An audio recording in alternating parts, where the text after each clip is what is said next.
Welcome to NFL Live. We have got a packed hour ahead. The wide receiver market has been reset again. A record deal agreed to between Jackson Smith and Jigba and Seattle. We'll talk about that. And Notre Dame's Pro Day. Jeremiah Love, Jadarian Price, two of the top running backs in this class. Field Yates tells us why we might see an all-time NFL draft first there. Plus, linebacker Levante David for the Bucs, 14 seasons in Tampa. He calls it a career, but he joins us around the corner. We've got a stacked hour ahead. Field Yates, we're here. Mel Kiper Jr., Tim Hasselbeck, Phil Murphy. Adjust your fantasy lineups accordingly. And the thing is, Field, that the sport has no off season. We're going to be heating up just between your last two mock drafts. We had what? Opening of free agency, blockbuster NFL trade. Denver doesn't have a first-round pick anymore. And things are only going to heat up over the next month. We are 30 days from the opening of the NFL draft in Pittsburgh. And to celebrate the big 3-0, we've got a man who looks like he's in his 20s. I will take that, Phil. You have been promoted. I'm not sure to what, but congratulations. Field Yates released his new two-round mock today, an early pick that jumps out, rather. Notre Dame running back Jeremiah Love falling to the Commanders at pick 7. And I say falling too because he's number 2 on Field's big board. And per Bill Connolly, Love's Irish will rank number 1 in returning production for 2026. Ton of outbound talent, too. They're bench pressing, they're jumping, they're running. NFL scouts are all posted up in South Bend today for Notre Dame's Pro Day.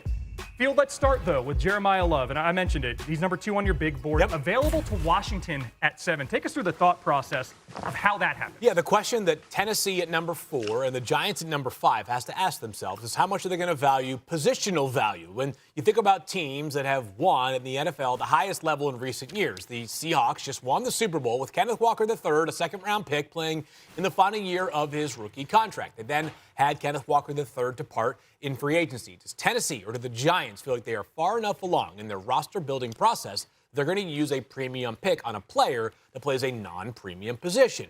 Meanwhile, the Commanders at number 7, who this offseason have really beefed up their pass rush, specifically with the additions of Odafe Owe and also K'Lavon Chaisson, can say to themselves, 2 years ago, we were playing in Philadelphia for a shot to go to the Super Bowl, Phil. You pair Jeremiah Love, clearly the most explosive player in this class, with Jaden Daniels in an offense that last season really got stuck in the mud, in part because Jaden Daniels was not fully available for this team, would all of a sudden have a chance to become a strength once again. I think every team in the NFC East feels like the division is a little bit more winnable. I think the Eagles, Commanders, Cowboys should feel going into the year like this division has a chance to be theirs for the taking. Jeremiah Love would certainly help this Washington offense.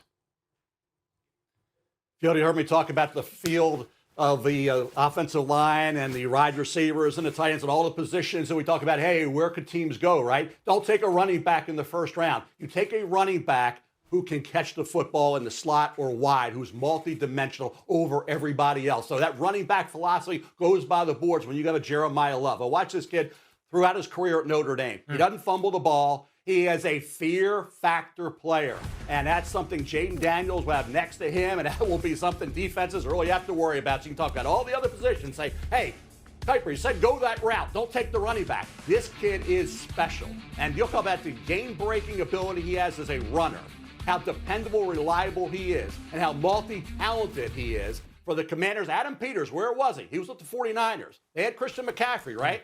Now you bring Jeremiah Love to Washington with Jaden Daniels looking to revert back to that rookie form when he almost had him in the Super Bowl, right? Jeremiah Love is much more than just a running back. He is a big-time offensive talent and a fear factor player.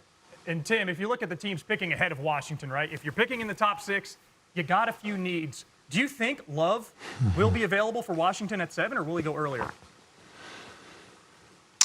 I think there's a decent chance he goes earlier. You mentioned the Titans at 4 and the Giants at 5. You know, certainly teams that, when you look at them, could they go other positions? Sure, they could. But I think you also look at those teams and you say they have a young quarterback. And so, one of the ways, you can try to help your young quarterback is, you can build the offensive line. Sure, you can do that. but how about get him a running back? And to Mel's point, not just a guy that you can only use one, way. I think if you find a running back that is in the caliber of Saquon or Bijan, guys like that, or Christian McCaffrey, where you go, wait a second, we can have this guy touch the ball over 20 times in a game.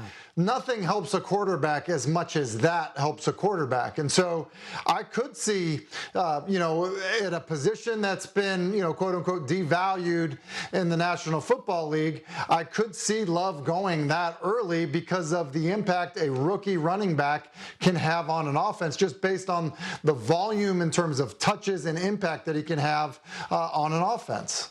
And for all the great two-headed college running back systems we've seen, Darren McFadden, Felix Jones, Cadillac, Williams, Ronnie Brown, hell, the Pony Express at SMU. Never before in the Common Draft era has one university had two running backs going RB1, RB2 in a given draft. We'll debate Love and Price, but the price you have, Notre Dame, could be the first. Yeah, this sounds like we're about to see some history on April 23rd and 24th, most likely. It's a big day for Fields, both Yates with his latest mock, and on campus, college football field, pro days. Notre Dame, Texas, Louisville, Auburn, 9 of them across college football today. Big-time programs all over Fields' latest mock. And among them, the Plains. Big-time programs there. What more, Field, can you tell us about Auburn edge rusher Keldrick Faulk? He came into the season, Phil, thinking he could be a top 5 overall pick in the draft. He's 6'7". He's 276 pounds. He's got great arm length. He checks all the boxes in terms of physical measurables.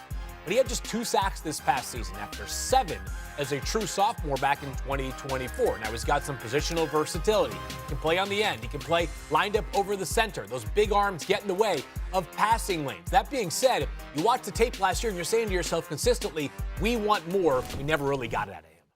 Mel, Field mentioned it. This kid's the size of a small forward, weighs 276 with positional versatility. Do you like Faulk to San Francisco at 27 where Field has him mocked? At that point, you got to like the pick. You're basically betting on the talent. You're taking that leap of faith that this talent's going to shine through once he's coached up in the NFL. He's a great young man. Phil talked about his versatility. I tell you, he backs passes down. He didn't get the sacks. He didn't get the pressures that he had in 2024 where he was productive. 24, Teron Crawford was a better player this year for Auburn in terms of production across the board, right? But that's your ultimate LTP or Keldrick Faulk. He looks the part. There's not a defensive line coach in the NFL isn't going to look at that young man and say, I can get him to 10-plus sacks in the NFL. So for Keldrick Faulk, if he does get down that far, the only reason is the lack of great production. Because going into the season back in August, we thought he'd be a top 5, top 10 pick guaranteed. And Mel, if you're talking upside, assessing upside, age matters. And Faulk doesn't turn 21 until September. Great point. Let's head up I-65 to Louisville. Wideout Chris Bell's pro day already underway.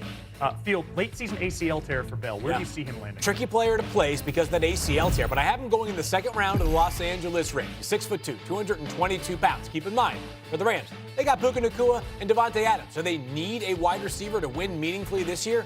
They do not. But if any team can afford to be patient with the player with this kind of upside, it will be the Rams. Worth noting that on the day that we found out that Chris Bell tore his ACL, I had a mock that dropped. He was picked 32 at the time of the Denver Broncos. Big-time talent. The Rams get a discount here. So, Tim, you played quarterback in this league. With LA's team needs and what Bell does, do you like the Rams going wide receiver toward the back end of round 2? Well, I do think, Field brings up a good point in terms of, the value, not needing him, immediately.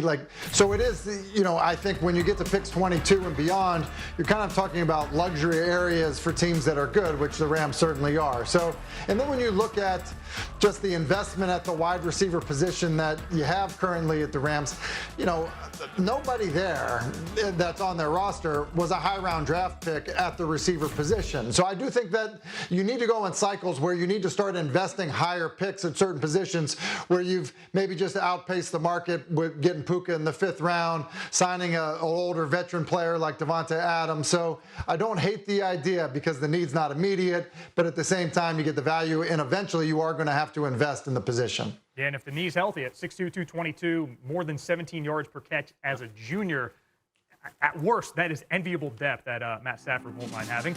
Never a bad reason to head to Austin. Texas also holding its pro day today. Field, linebacker Anthony Hill.